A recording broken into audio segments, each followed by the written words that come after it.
beloved Boss Mike Cervera. Umpisa na natin to. Naku, Diyos ko po mga kababayan mahabagin. Hindi ho nagpatawad ang kulto ni Duterte. Berhin niya, hindi nagpatawad. Sino to?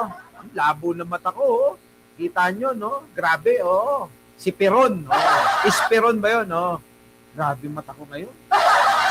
Kasi mga kababayan, kagigising ko lang, naligo ako. Tapos nag-cellphone. Bakit ganun? May tanong nga ako sa inyo, Bernard, may tanong nga ako sa inyo.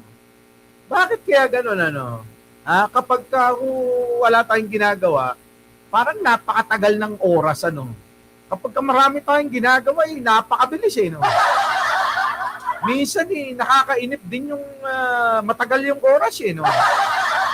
Mga kababayan ko, kahapon, di ba, Biyernes Santo, wala tayong magawa. Mga kababayan ko, napakatagal ng oras. Grabe. Muntik na nga kami magkasawa ni Jen Angeles. No? Sabi ko, ganito pala. Tagal ng oras, no? Sabi ko, pagka ganito ng ganito, baka magkasawaan tayong dalawa. Di ba, no? Eduardo, Eduardo Cadjon, no? Sige, si George Fernandez, nandyan na rin. Sa lahat po ng mga hindi ko nabasa o hindi ko napansin, shoutout po sa inyong lahat. At ito na nga mga kababayan, si Atty. Claire Castro mga kababayan, hindi ho nila pinalagpas ang Biyernes Santo mga kababayan ko. Talagang pinutakti nila si Atty. Claire Castro at meron na naman sila na bagong issue. Alam nyo kung ano yung bagong issue nila? Diyos ko, talagang gusto nilang i-character assassination si Atty. Claire Castro. Akala naman nila lulusot sila dun sa ali, no? Ang Pangulo nga, kayang-kayang ipagtanggol, yung sarili pa niya kaya. Diba? Josephine Mauricio, Teresita Quenon, at Almac Likas. Diba, no? Sipin nyo, mga kababayan, si Yusek Claire Castro, mga kababayan ko, yan ang mahirap tibagin. Yan ang mahirap tibagin. Bakit? Ang pinagtatanggol nun, Pangulo. Yung pangkayang sarili niya, hindi niya kayang ipagtanggol. Di ba? Mahihina ulo nyo. Di ba, si, Maricel Soliben, sorry naman. Di ba, Brenda? Brenda Borton? Paano mga uubra kayo dyan? Yung sarili niya nga, kahit nga hindi kumuha ng abogado, JC, na ipagtatanggol ang sarili, di ba? Si Roda Dap, ang Pangulo nga na pagtatanggol, sarili pa kanya, kaya niya. Ang bago sila nilang issue, mga kababayan ko, sabi nila, meron daw boil. Grabe naman yun, ginaya nyo naman yung kay, Di ba mga kababayan, ginagaya naman nila yung kay Sara. Kung merong ganon na pag-uugali, sa mga Duterte yan. Minsan nga napapaisip na ako, nasaan na kaya si Hanilet? Di ba, no, mga kababayan, nasaan na kaya si Hanilet? Ano na kaya nangyari? Ano na kaya nangyari sa kanila? Di ba, baby ba to? Baby Glenn, di ba? Benji Uy. Di ba? Sino ba to? Alma Likas. Opo, thank you naman. Nag-abala ka pa. Yun ang hanapin nyo. Di ba? Hinahanap. Tapos eto mga kababayan, hindi nila kayang tapatan si Pangulong Bongbong Marcos, kaya ang kanilang tanging magagawa, sinisiraan. Gano'n naman, di ba? Pag hindi mo kayang tapatan, Duterte pa naman. Magagaling gumawa ng propaganda at fake news yan. Marami nang nagpatotoo niyan, di ba? sabi ni kasama ni Philip Salvador. Talaga! Ikaw talaga, Manny. Marami kang alam. MJ, Paymura.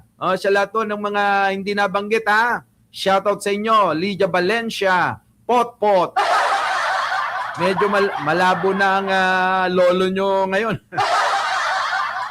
Eto na mga kababayan ko. Dito, naku, kasi naman dito nag-umpisa yan, mga kababayan ko, ha? Ayan. Nababasa nyo ba? Wait, basahin natin. Lakihan natin, ha? Malabo ang mata ng lolo Mike nyo, eh. Wait, basahin ko, ha? Ito yung blind item. Dito nag-umpisa kasi yan, mga kababayan. Dito nag-umpisa yan, sa blind item. A senior female spokesperson. Kita nyo, mga kababayan, dito pa lang, a senior, mali na agad. Hindi naman senior si Yusek Ler, Pero pinapalabas ng mga DDS kasi, si Yusek Ler na yan. Porke ba may itsura si Atty. Claire? Porke ba maganda? Porke ba may asim pa? Ililig nyo na, palibasa kayo, mga maalat at mga panis na. Kaya ito, mga kababayan, si Atty. Claire, nilink dito sa sa blind item na to. A senior female spokesperson, female, FS, female spokesperson. And, 30-something naku, batang-bata. Ito, na 30 taong mahigit gulang daw na lalaking spokesperson, ayan, MS, in 2 government agencies have reportedly developed a relationship that goes beyond professional coordination. Nako, mga kababayan. The budding romance between female spokesperson and male spokesperson has set tongues wagging, driven in party by their noticeable age gap. Grabe, mga kababayan ko, Yan po yan. Tapos nakalagay pa rito, with, female spokes in her 50s. Grabe, mukha bang 50 si Atty. Claire Castro? Beyond the roles in government, the two also share a background in law. Porque ba abogado si Atty. Claire Castro, siya na agad? Giving them plenty to talk about. Grabe, mga kababayan ko, yan po yun. So, balik natin, Boss Mike, Balik natin. So, ngayon, mga kababayan ko, yan ang issue nila at sinasakyan ngayon ng maraming DDS. Nandiyan ba si Atty. Claire? Nandito pala. Sa police story niyan, sinabi na may kondo ang female. Yun na nga! Pero wala akong kondo. Yun na nga, ayaw mo nga bumili, di ba? Binibentahan ko yun, Sabi ko, attorney, mayroon akong 3 kondo, mamili ka na. Isang malaki, 2 kwarto, isang mas malaki, 2 kwarto, kaya lang maliit ang sala. Isa naman, ano lang yun, tawag dito, studio. Ayaw nga Ayaw niyan! Bakit? May bahay na Para saan nga naman ang kondo? Buti sana kung katulad ko si Atty. Claire Castro noon. Alam nyo, sa totoo lang, yung kondo na yan, makasalanan yan Kaya tama lang tama lang yung ginawa ni Atty. Claire na wag ka nang bumili ng kondo, may issue pa sa'yo.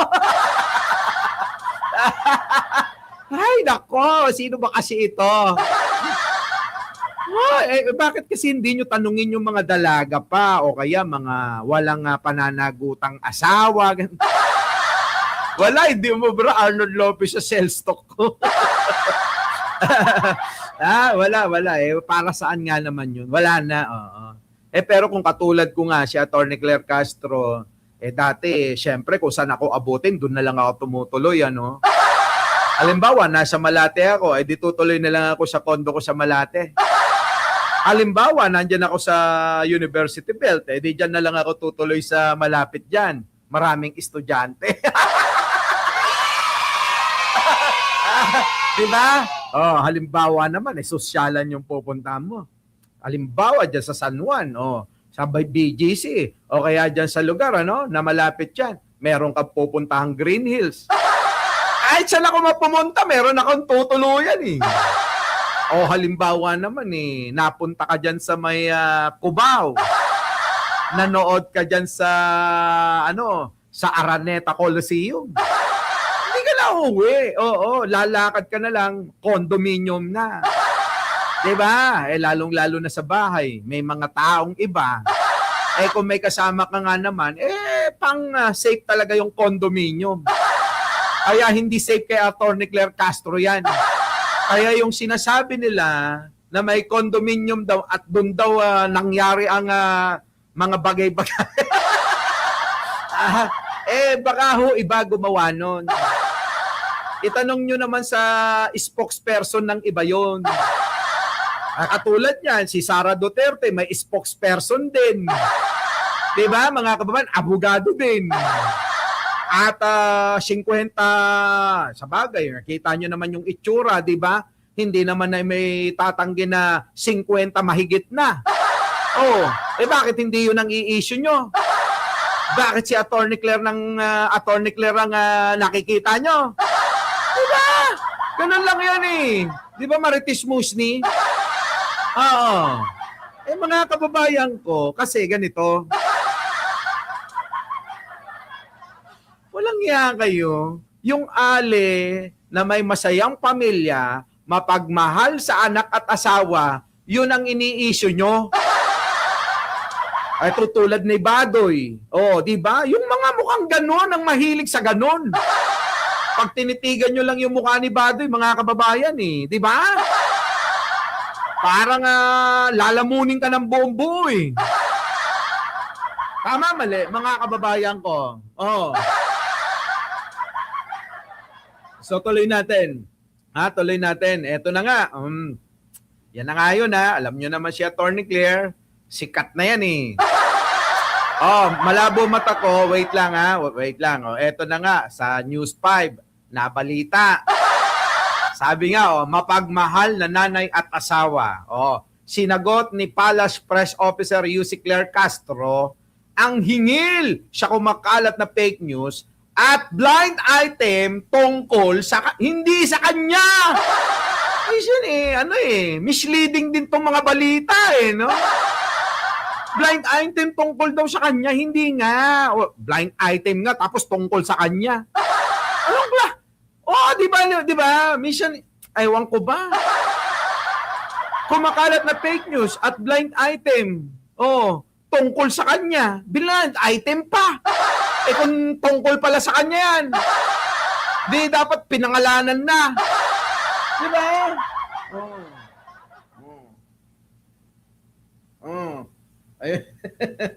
Di ba? Tama, mali. Tama, mga kababayan. Mali, di ba? Pero nyo kumakalat na fake news at blind item tungkol sa kanya.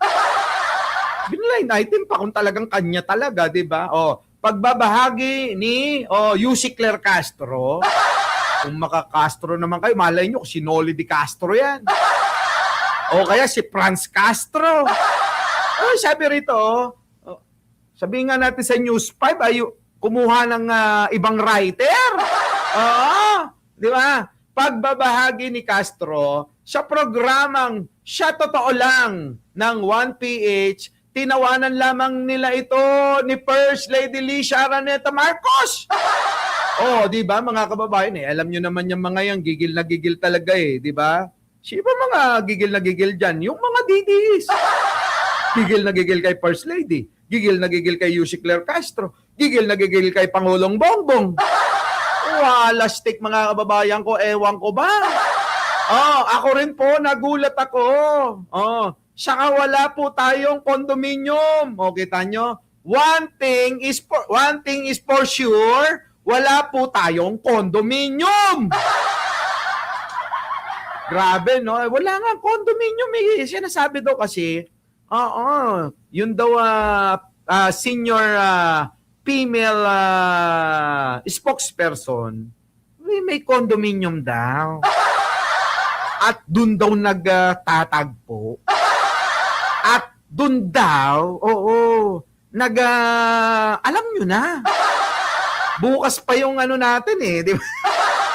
Tsaka nahihiya ako kay Atty. Claire, nandiyan dyan Belia Coco, Belen Reyes, Suset Tabor sabi dito, walang condominium. Yung asawa ko, hindi siya kinakabahan kasi alam niya naman na hindi natin gawain kung ano man yung iniisip nila. Yung mga pinupukol nila sa aking mga issue, dagdag niya. Ay, totoo naman. Diba? Totoo naman mga kababayan, hindi nyo pa naman nakikita at nakikilala ng personal yung pong si Attorney Yussi Claire Castro. Abay, kilalanin nyo muna kasi ng personal. At saka sa itsurang ganiri, mga kababayan ko, tignan nyo naman mga kababayan. Mukha ba ni Badoy ito?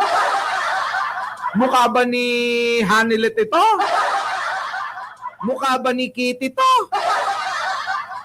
Mukha ba ni Sarah to? Mga kababayan ko, kung sino man ang mga isyong ganyan, abay, hindi ho si Atty. Claire Castro yon. Si Atty. Claire Castro, meron pong hiya sa sarili. Tama? Tama? Lahat na lang ho kasi mga kababayan, ginagawa nilang big deal at ginagawa nilang issue kay Atty. Claire Castro kahit na wala pang ebidensya, kahit wala pang napapatunayan, kahit hindi na ho sila nagre-research, basta lang ho, meron silang maitira sa kanya. Parang kay Pangulong Bongbong, di ba? Hindi nila kayang tapatan, kaya sinisiraan. Ganun din naman, di ba? Hindi nila kayang tapatan. Punta tayo doon, di ba? Si Sara Duterte. Mula nang nagkaroon na ng spokesperson ang Pangulong Bongbong at Malacanang, di ba kumuha rin sila? Sino ba yon? Yung spokes ni Sara? Yung Castelo ba? Bakit hindi yun tanungin nyo sa kanya? Di ba? Tanungin nyo, baka may kinalaman siya sa issue na yan. Baka naman masasagot niya yun. Tinatanong nyo doon sa walang alam. Di ba?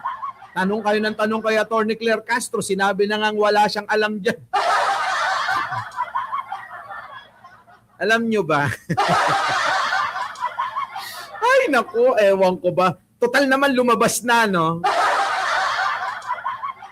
Alam nyo ba na bago pa lang maglabasan na ito, alam nyo ba na bago maglabasan ito, alam ko na?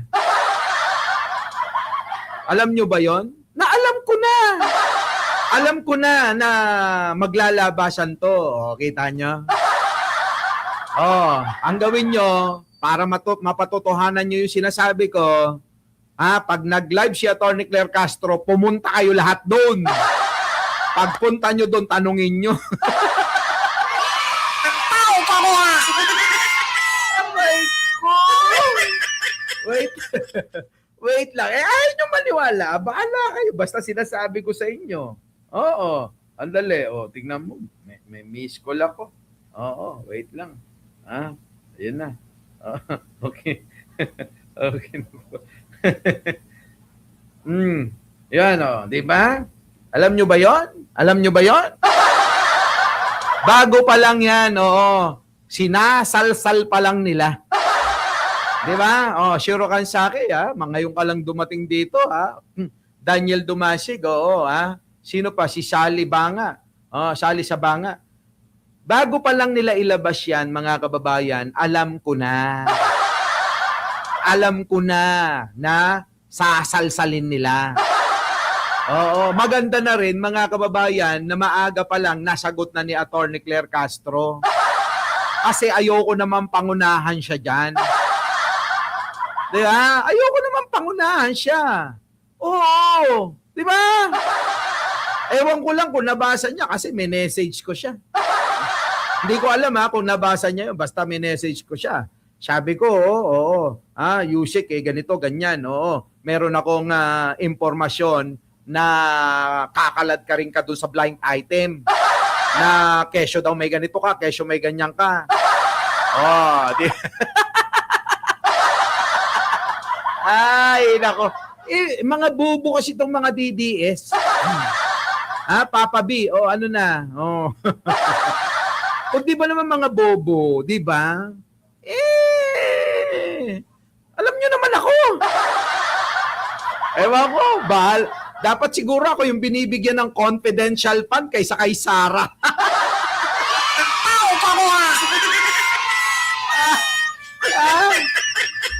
Di ba, no? Siguro dapat ako yung binibigyan ng confidential fund kaysa kay Sarah. Oo. Kasi ako ginagamitan ko lang ng laway-laway eh. Diba?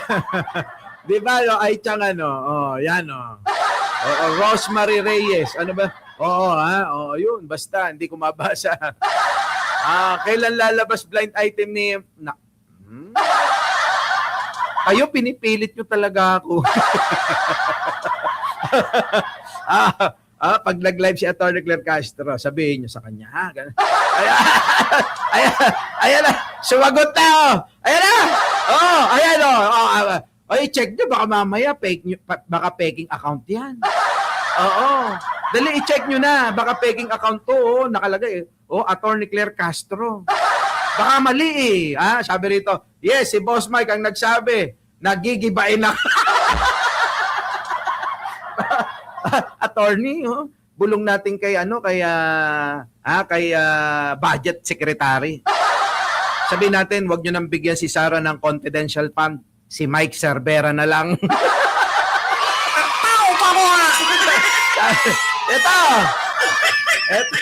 Ito, basahin natin. Sabi ni Yusek, yes, si Boss Mike nagsabi, nagigibain ako. Tinawanan ko lang nung una kasi sabi ko, di pa ako senior.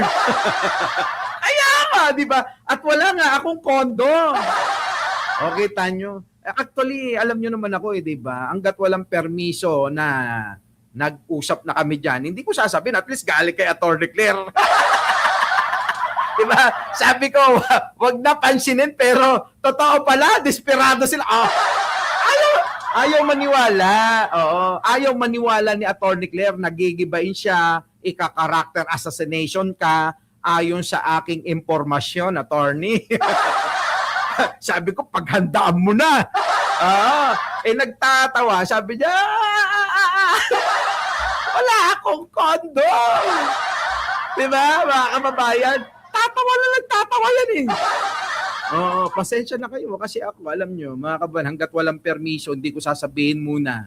Pero malapit sa katotohanan yung sasabihin ko. Kita nyo, no? Yan ang sinasabi ko sa inyo. Uy, Sarah, yung mga tao mo nga, sabihin mo, huwag makikipagkaibigan sa akin. Ewan ko ba, bakit ayaw na nilang mga kababayan, abangan ninyo, yung mga DDS vlogger, abangan nyo na rin sa Bingador. Dahil mag-guest na sila sa akin. Ay, nako.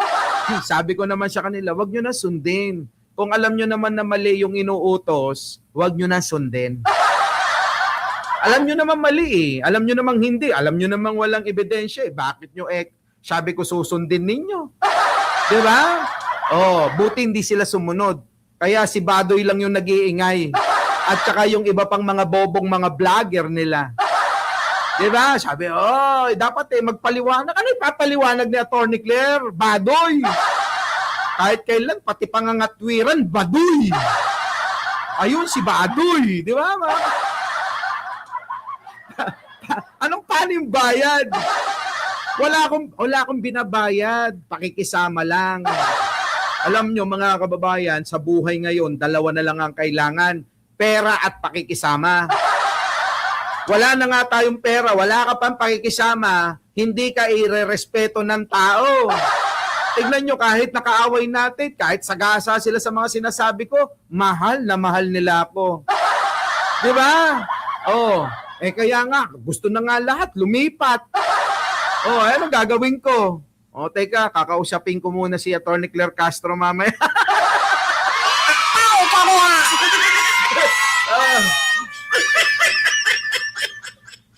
Ayan ha.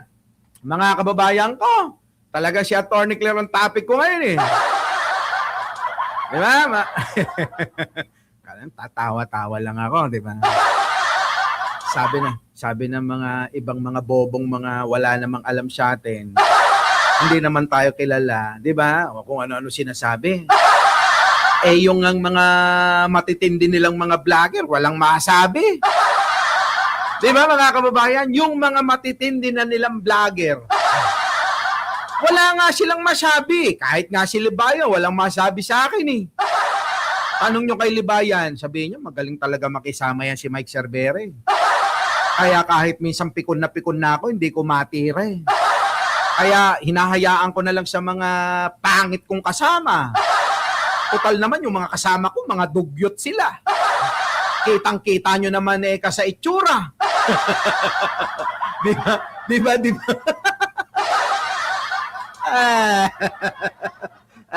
Kaya ayun, inaasa na lang doon. Ay, nako. Our beloved Boss Mike Cervera.